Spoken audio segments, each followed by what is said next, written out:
di antara hak muslim atas muslim yang lainnya adalah wa idza stansahaka fansah, dan apabila diberi atau diminta nasihat maka dia harus memberikan nasihat. Dan sebenarnya yang sudah kita simak di ba'da maghrib tadi sudah sangat cukup.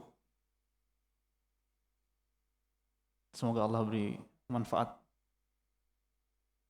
dari itu semua dan dari kehadiran kita di salat maghrib dan isya ini.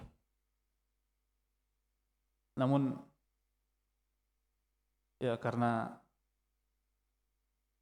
penunaian hak yang tadi kita sebutkan dalam hadis tadi, penunaian hak muslim atau muslim yang lainnya, maka di antara nasihat yang ana al-abdul faqir mungkin bisa sampaikan di kesempatan ini, bahwa kita sedang berada di musim, di antara musim-musim kebaikan, musim-musim amal saleh. Kita sedang berada di bulan haram saat ini, yaitu bulan Dzulqa'dah. Dan kita juga akan memasuki bulan haram yang selanjutnya, yaitu bulan Dzulhijjah, yang tadi sudah disampaikan dengan gamblang keutamaannya. Maka sudah sepatutnya kita menggunakan sebaik-baiknya kesempatan ini. Orang yang diberi taufik oleh Allah adalah mereka yang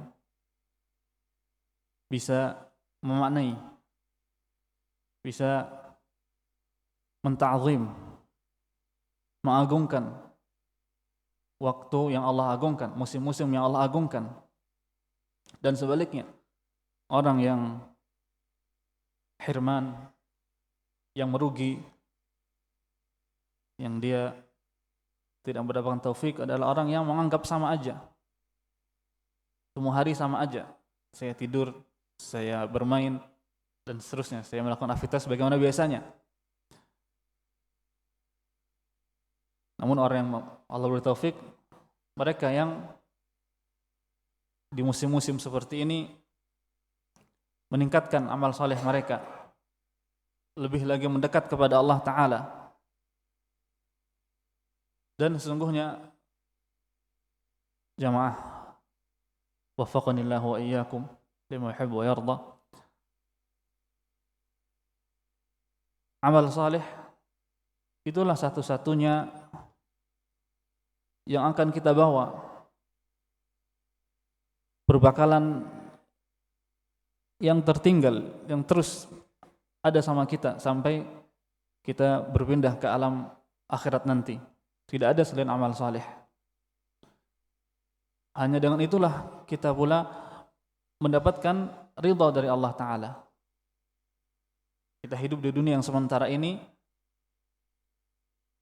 diberi tanggung jawab oleh Allah dengan kewajiban-kewajiban atas kita, ya. Dan Allah akan membuatnya pertanggungjawaban. Allah akan menghisab kita. Kita akan berdiri di hadapan Allah tanpa ada perantara. Allah akan menanyakan, apa yang kamu lakukan? Kenapa kamu lakukan ini dan itu? Kenapa kamu tinggalkan ini dan itu? Semuanya akan Allah tanya. Maka seorang mukmin yang baik adalah yang selalu mengingat akhirat, selalu mengingat saat yang nanti dia pasti akan lewati, yaitu dia berdiri di hadapan Allah. Tidak ada seorang pun perantara antara dia dengan Allah. Allah akan bertanya kepadanya tentang apa yang dia lakukan di alam dunia ini, yang sementara ini, yang fana ini. Maka amal saleh adalah satu-satunya yang bermanfaat saat itu. Yauma la yanfa'u malun wala banun illa man atallaha biqalbin salim.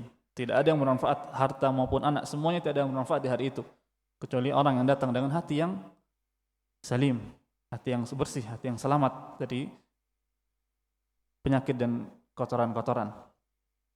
Maka orang yang hatinya salim adalah yang dia ingat akhirat. Apapun aktivitas yang dia lakukan, dia selalu ingat dengan akhirat. Dan Nabi SAW memerintahkan kita semua untuk bersegera dalam beramal saleh. Dalam hadis yang diriwayatkan oleh Imam Muslim dari sahabat Abu Hurairah radhiyallahu anhu, Nabi SAW bersabda, "Badiru bil a'mal." Bersegeralah kalian dalam beramal saleh. Maksudnya kita tidak menunda-nunda, tidak bermalas-malasan. Bersegera. Ya. Kenapa? Fitanan ka qita'il lailil muzlim. Sebelum datangnya terpaan-terpaan ujian. Ini ujian keimanan. Ka qita'il lailil muzlim, yang dia seperti potongan-potongan malam yang gelap gulita. Saat fitnah atau ujian-ujian itu menerpa,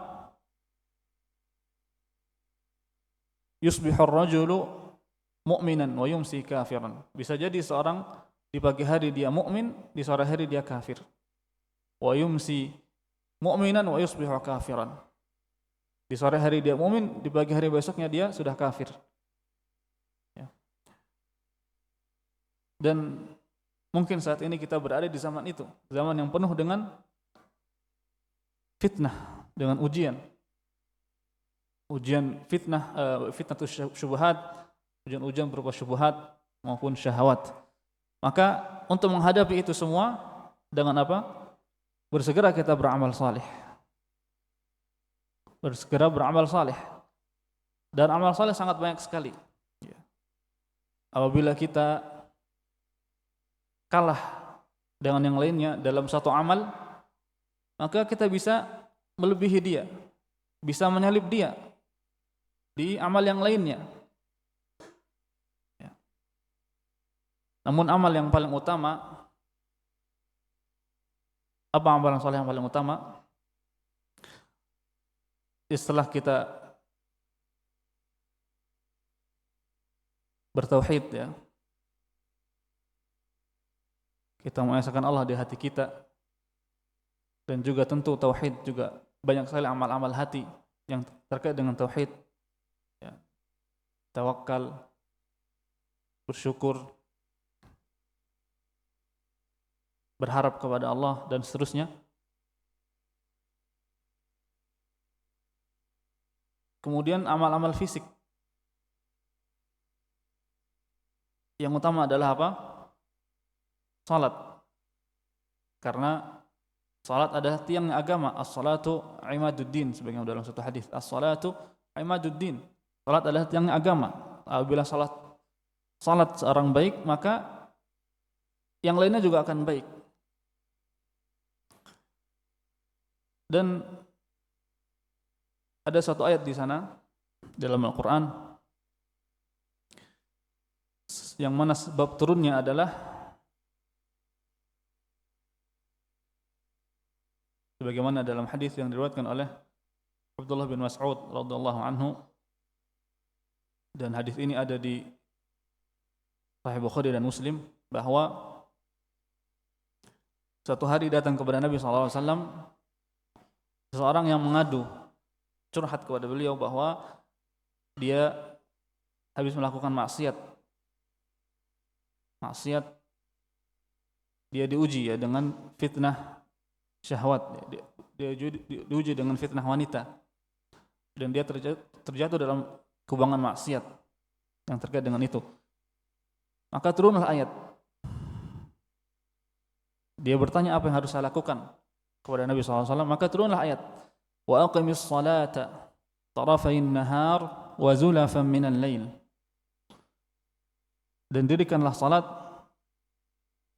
di dua ujung siang, yaitu salat subuh, salat zuhur dan salat asar. Wa zulafan minal lail, dan intinya dalam ayat ini disebutkan salat-salat di malam dan siang, yaitu yang ada 5 kalau kita perinci. Itu adalah solusi untuk seorang yang dia terjebak dalam kubangan maksiat, yaitu apa? Dia memperbaiki salatnya. Wa aqimis shalah.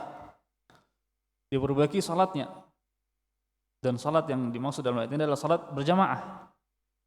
Dia bersegera ya dalam melaksanakan salat jamaah, dan dia berusaha untuk sebaik mungkin melaksanakan salat jamaah itu dengan khusyuknya, ya, dengan dia memahami, merenungkan zikir-zikir yang dia baca dan juga ayat-ayat yang dia baca. Innal hasanat yudhibnas sayyi'at.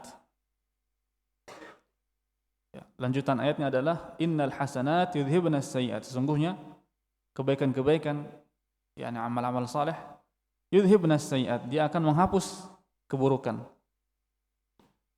Maksudnya Allah akan mengampuni dosa-dosa yang dilakukan oleh seorang dengan amal saleh yang dia lakukan.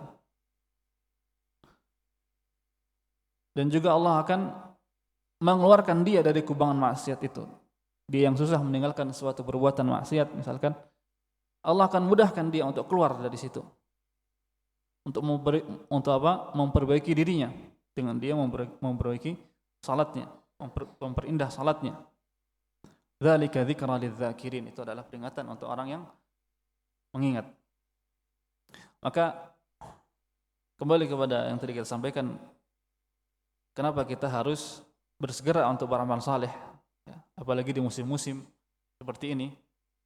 Kita menjaga diri dari terpaan fitnah atau ujian-ujian keimanan berupa syubhat maupun syahwat.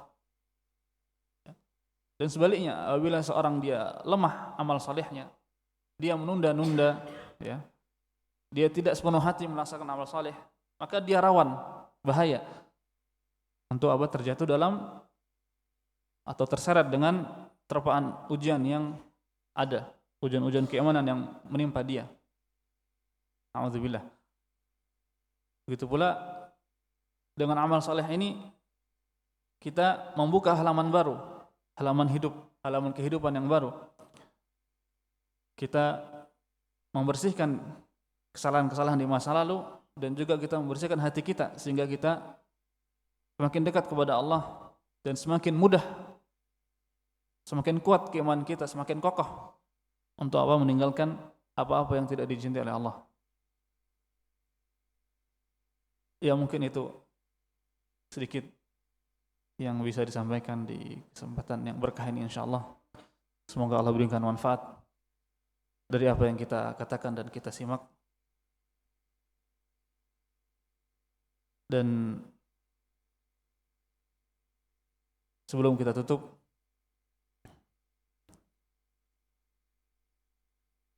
mana DKM-nya ini? Tadi kita salat berjamaah, ya. Kan ada pertanyaan terkait Al-Quran. Perlu nggak? Jadi bagi jamaah yang akan bertanya berkaitan dengan Al-Quran, tafadhal masykurah. Sedikit informasi, beliau saat ini sedang mengambil studi doktoral di Universitas Islam Madinah, jurusan tafsir ya Ustaz ya? Jurusan qiraat. Maka bagi jamaah yang mau bertanya, mohon tafadhal. Ya, pertanyaannya tentang Al-Quran, ya, terkait dengan Al-Quran. Karena itu kuliah spesialisasi yang sedang ana jalani di Fakultas Al-Quran di Universitas Islam Madinah, agar maksudnya melengkapi faedah yang ada, ya. Setelah kita tadi salat maghrib dan isya berjamaah, ya, mungkin ada juga kajian tahsin atau semacamnya, kan. Karena ada pertanyaan terkait itu, ya, terkait Al-Quran, tidak keluar dari Al-Quran. Tafadhal.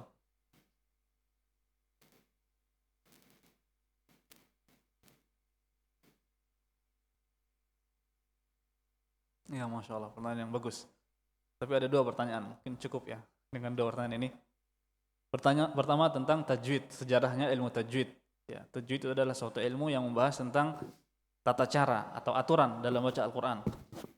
Yang pembahasan utamanya ada dua, yaitu makharijul huruf, tempat-tempat keluarnya huruf, dan juga sifatul huruf, ya, sifat-sifat huruf berupa isti'ala, jahar, hamz, dan seterusnya.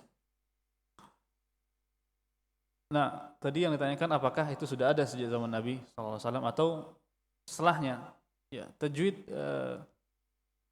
ada dua macam, yaitu tajwid amali atau prakteknya. Yang kedua tajwid ilmi atau nazari, yaitu teorinya. Yang sebenarnya tajwid teori ini adalah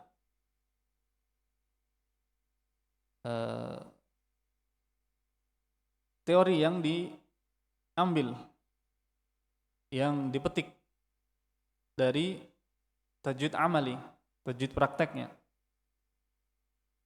Dan ya sebagaimana ilmu-ilmu yang lainnya, ada ilmu nahwu, ya kan,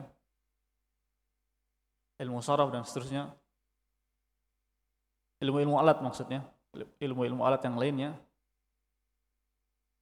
Maka ilmu ini adalah disusun oleh para ulama untuk memudahkan. Dahulu orang Arab dahulu tidak perlu dengan ilmu tajwid. Ya. Makhrajnya di sini, sifatnya ini, karena mereka semua orang Arab yang fasih. Namun Al-Quran, kaifiyahnya, tata cara membacanya tidak 100% sama dengan tata cara pengucapan bahasa Arab. Tahu bahasa Arab yang saat itu diucapkan oleh orang-orang Arab di zaman itu. Karena di sana ada hukum-hukum yang khusus dimiliki oleh Al-Quran atau huruf-huruf Al-Quran. Maka kesimpulannya bahwa pertama, tajwid yang bersifat prakteknya, ya, bahwa mat itu ada mat yang panjang, ada mat yang pendek, ada yang 2 harakat, ada yang tengah-tengah, ada yang 6 harakat, yang paling panjang 6 harakat. Itu semua sudah ada di zaman Nabi SAW. Beliau yang mengajarkan langsung. Ya. Begitu pula sahabatnya. Dalam athar yang sahih dari Ibnu Mas'ud radhiyallahu anhu, sahabat yang mulia, beliau suatu kali mendengar seorang yang membaca ayat di surat At-Taubah, innamas shadaqatu lil fuqara'i wal masakin wal 'amilina 'alaiha. Lalu beliau menegur, bukan begitu Nabi SAW mengajarkan saya, membacakan untuk saya, bukan begitu. Lalu dia gimana? Fa kaifa aqra'aka ya Abu Abdurrahman? Gimana terus Nabi SAW itu mengajarkan kepada anda wahai Abu Abdurrahman? Lalu beliau memberikan contoh, innamas shadaqatu lil fuqara'i wal masakin. Dipanjangkan, lil fuqara'i. Orang tadi baca pendek, lil fuqara'i dengan mat tabi'i, ya, 2 harakat. Tapi enggak, di sini harus mat yang lebih panjang. Ini contoh bahwa tajwid yang berupa prakteknya, maksudnya kaidah yang khusus untuk Al-Qur'an, ya. Karena mungkin dalam bahasa Arab tidak salah. Lil fuqara'i dibaca 2 harakat tidak salah dalam bahasa Arab. Yang penting sudah ada matnya. Kalau matnya dibuang, lil fuqara'i, itu baru salah dalam bahasa Arab, ya. Tapi Al-Quran tidak, harus lebih dari 2, ya, pembacaan matnya. Begitu pula banyak sekali, ya, athar ataupun hadis terkait ini, terkait Nabi SAW memperbaiki bacaan sahabat, begitu pula para sahabat memperbaiki bacaan sesama mereka ataupun generasi setelah mereka. Lalu kemudian para ulama melihat bahwa lisannya orang-orang Arab yang murni itu sudah mulai pudar, karena orang Arab saat itu, yaitu para sahabat, ya, kaum muslimin saat itu, wilayah mereka, wilayah kaum muslimin sudah meluas ke daerah-daerah selain Arab, sudah masuk ke Afrika, ya, ke Persia, dan terus meluas sampai ke Pakistan, ke India dan seterusnya, atau ke negara-negara Eropa, ke Turki dan seterusnya. Maka kaum muslimin sudah saling bercampur. Kalau tadinya kaum muslimin itu hanya orang Arab saja di awal-awal ya kan. Atau kalaupun ada orang selain Arab, dia hanya satu, dua, bisa dihitung jari ya. Salman Al-Farisi contohnya, Suhaib Ar-Rumi contohnya, bisa dihitung jari. Namun ketika kaum muslimin sudah meluas wilayahnya dan mereka saling bermuamalah, bercakap-cakap di antara mereka, lalu bercampurlah lisannya orang Arab dengan lisan selain Arab. Ya. Maka memudar atau melemah di situ lidah Arab. Ya.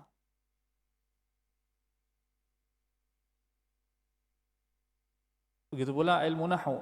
Sejarahnya adalah, ya ini ada keterkaitannya mungkin ya, bahwa di zaman Amirul Mukminin Ali bin Abi Thalib radhiyallahu anhu, beliau mendengar ada yang membaca ayat wa adhanum minallahi wa rasulihi ila an-nas yaumul hajjil akbar annallaha bari'um minal musyrikin wa rasulih. Harusnya begitu. Harusnya wa rasuluh. Tapi dibaca minal musyrikin wa rasulih. Nah, Ali bin Abi Thalib langsung marah dan kecewa dengan hal itu. Kok bisa Al-Quran dibaca dengan kesalahan yang fatal? Karena kalau dibaca wa rasulih, dia menjadi majrur ya, sehingga wawunya ataf kepada minal musyrikin. Allah berlepas diri dari orang musyrikin dan juga rasulnya. Seharusnya wa rasuluh, Allah berlepas diri dari kaum musyrikin, begitu pula rasulnya berlepas diri. Ya. Maka sahabat Ali bin Abi Thalib memerintahkan Abul Aswad Ad-Du'ali untuk menyusun ilmu nahwu. Dan juga Abul Aswad Ad-Du'ali inilah yang pertama kali mengharakati Al-Quran, memberikan harakat pada Al-Quran. Tadinya Al-Quran tidak ada harakatnya, bahkan tidak ada titiknya di zaman itu. Lalu Abul Aswad Ad-Du'ali inilah yang pertama kali memberikan harakat pada Al-Quran ya. Kalau dhammah ada titik di atas, kasrah di bawah dan seterusnya. Intinya ada tidak sama dengan harakat yang sekarang ya, ada perkembangannya. Dan beliau juga yang termasuk yang menyusun ilmu tajwid ini. Ketika mendengar kesalahan-kesalahan yang terjadi, maka beliau menyusun ilmu ini dengan merenungkan pengucapan huruf-huruf Arab. Begitu pula selanjutnya ada murid beliau, yaitu Al-Khalil bin Ahmad Al-Farahidi. Beliau juga salah seorang ulama bahasa yang tersohor ya. Beliau juga di antara yang merintis ilmu tajwid ini, sebagaimana dikatakan oleh muridnya Sibawayh. Ya, insyaallah ini nama-nama yang tidak asing ya. Sibawayh, muridnya Al-Khalil, mengatakan bahwa innal Khalil kana yatadzawwaqul huruf. Khalil itu dahulu dia merasa-rasakan huruf. Maksudnya ketika dia ingin menuliskan makhraj huruf A misalkan, dia rasakan dia rasakan di mana tempat keluarnya, apa organ mulut yang bergerak di situ. Dia tuliskan bahwa A dari tenggorokan dan seterusnya.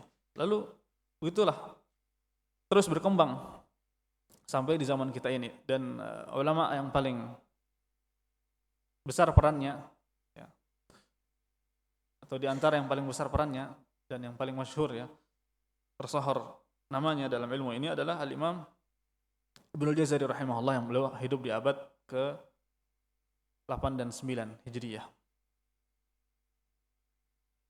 Jadi tajwid yang bersifat teori dia mulai disusun di zaman tabi'in ya. Maksudnya mungkin para sahabat ya, tadi Ali bin Abi Thalib yang memerintahkan, tapi yang melaksanakan di lapangan adalah para tabi'in. Dan terus berkembang ya. Ada perkembangan, ada proses yang sampai di zaman kita ini. Yang itu semua untuk memudahkan kita. Kalau tidak ada pembahasan tajwid, kita nggak tahu di mana tempat keluarnya, di mana apa sifatnya. Susah kita mengucapkan huruf dengan baik. Karena dulu juga belum ada, kalau sekarang ada rekaman ya, dulu belum ada rekaman suara. Jadi memang semuanya harus diteorikan. Nah saat ini alhamdulillah kemudahan dari Allah Ta'ala, dengan adanya rekaman kita bisa memadukan rekaman dari para qari-qari yang mereka sudah memiliki kredibilitas, dan juga kita sesuaikan, cocokkan dengan teori tajwid yang ada. Ya, semoga Allah beri taufik untuk kita semua agar kita semua membaca Al-Quran sesuai dengan kaidah tajwid, sesuai dengan kaifiyah, yang dengan kaifiyah itu Al-Quran saat itu diturunkan. Karena sesungguhnya Allah Subhanahu wa taala menyukai ketika Al-Quran dibaca dengan tata cara yang benar, sebagaimana saat Al-Quran diturunkan. Innallaha yuhibbu an yuqra al-Qur'anu kama unzil. Begitu hadis Nabi SAW yang insyaallah sahih atau dihukumi hasan oleh sebagian ulama. Innallaha yuhibbu an yuqra al-Qur'anu kama unzil. Lalu pertanyaan yang kedua, di bulan musim-musim kebaikan, musim-musim amal saleh seperti ini, baiknya kita murajaah hafalan atau mau berbanyak membaca dengan melihat mushaf maksudnya ya. Maka jawabannya tidak bisa kita generalkan yang satu dengan yang lainnya, karena intinya adalah banyak membaca. Ya, intinya banyak membaca. Bagaimana di bulan Ramadan juga, apakah kita banyak-banyakan khatam atau kita hafal? Intinya sebenarnya banyak membacanya, banyak lidah kita, mulut kita basah dengan ayat-ayat Al-Quran. Itu intinya.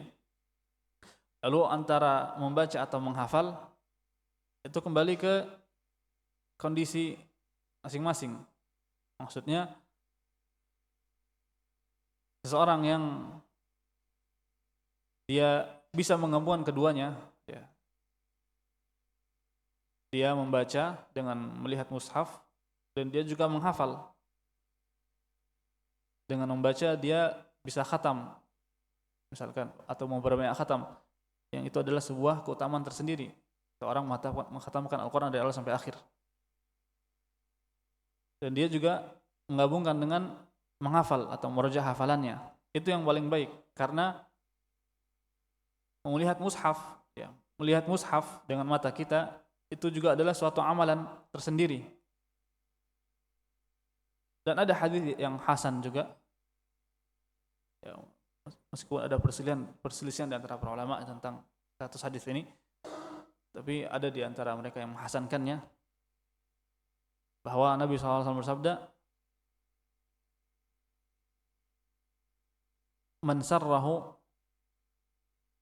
an yuhibbahullah falyaqra fil mushaf atau fima ma'nah. Intinya siapa yang dia senang dengan mendapatkan kecintaan dari Allah, maka dia melihat ke mushaf.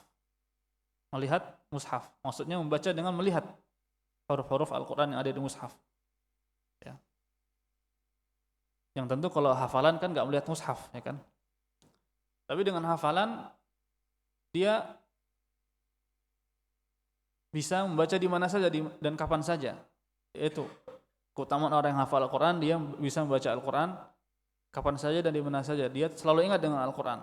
Dia melakukan ini, dia ingat, oh ini nggak boleh karena ada ayat ini. Dia ingin melakukan kebaikan, oh ya ini saya harus bersemangat karena Allah perintahkan ini. Maksudnya aktivitas dia selalu dia kaitkan dengan Al-Quran yang dia hafal. Berbeda dengan orang yang tidak hafal. Ini manfaat atau faedah dari menghafal Al-Quran. Di antaranya ya, yaitu dia dekat dengan Al-Quran, terus akrab, berinteraksi dengan Al-Quran. Maka dengan menggabung antara menghafal dan membaca, dia mendapatkan semuanya. Karena dengan menghafal tadi akan panjang manfaatnya, akan seterusnya. Maksudnya setelah selesai bulan haram, tetap dia bisa membaca, tetap dia yang dihafal di bulan-bulan haram itu tetap ada di memorinya. Ya. Meskipun ya namanya hafalan juga butuh murojaah. Ya. Hafalan kalau nggak ada murojaah hilang. Intinya Yang paling afdal adalah menggabungkan keduanya. Ya. Dia membaca dengan mushaf dan juga dia membaca dengan hafalan, itu dengan menghafal atau merajaah hafalan yang sudah ada. Atau orang yang sudah hafal pun, orang yang sudah hafal mungkin ya dari awal sampai akhir, tetap kalau bisa dia ada sesi dia membuka mushaf dan membaca langsung dengan mushaf, melihat matanya melihat ke huruf-huruf Al-Quran, huruf-huruf yang tertulis dalam mushaf Al-Quran. Namun mungkin ada yang ketika menghafal dia mendapatkan kesusahan, kesukaran ya. Mungkin dia menjadi kurang bersemangat gitu ya. Maka ya silakan baca dengan membuka mushaf daripada dia kurang bersemangat. Ya. Intinya ya, kesimpulannya bahwa inti dalam kegiatan baca Al-Quran adalah kita bagaimana membaca sebanyak-banyaknya. Dengan itu kita mengumpulkan pahala. Al-Quran adalah pintu amal saleh yang sangat besar, karena satu huruf mendapatkan berapa pahala? 10. Begitu hadisnya. Dan para ulama menjelaskan 10 pahala ini bukan batasan ya. 10 ini bukan batasan. Ini minimal 1 dilipat gandakan menjadi 10. Allah masih melipat gandakan sampai batasan ratusan kali lipat. Bahkan batasan yang tidak kita ketahui, yang hanya Allah yang mengetahuinya, yaitu dengan kualitas bacaan kita, kualitas tadabbur kita ya. Bagaimana kita merenungkan Al-Quran ini, ayat yang kita baca ini, kualitas amal kita, pengamalan kita terhadap Al-Quran, itu semua yang menjadikan lipat ganda pahala dalam baca ini semakin besar, bahkan kelipatan yang hanya Allah yang mengetahuinya, sekian ratus atau sekian ribu kali lipat. Allahu a'lam bishawab. Ya, semoga Allah Subhanahu wa taala memberikan kepada kita semua taufiknya untuk kita semakin dekat kepada Allah, semakin mendekatkan diri kepada Allah di bulan-bulan yang mulia ini, dan kita selalu menjadi hamba Allah yang bertakwa dimanapun kita berada.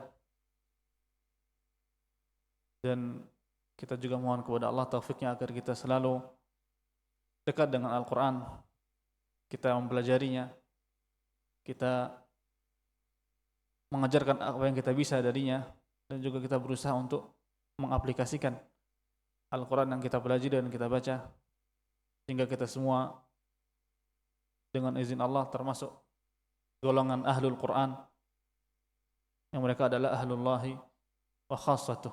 Allahumma amin ya rabbal alamin. Sekian yang bisa disampaikan, atas salah dan kurang yang mohon maaf, dan ana ucapkan terima kasih jazallahu khairal jaza untuk DKM Masjid dan juga asatidzah semuanya. Jazakumullah khairal jaza. Wa sallallahu wasallam wa barak ala abdihi wa rasulih Muhammad wa ala alihi wa sahbihi ajma'in. Wassalamualaikum warahmatullahi wabarakatuh.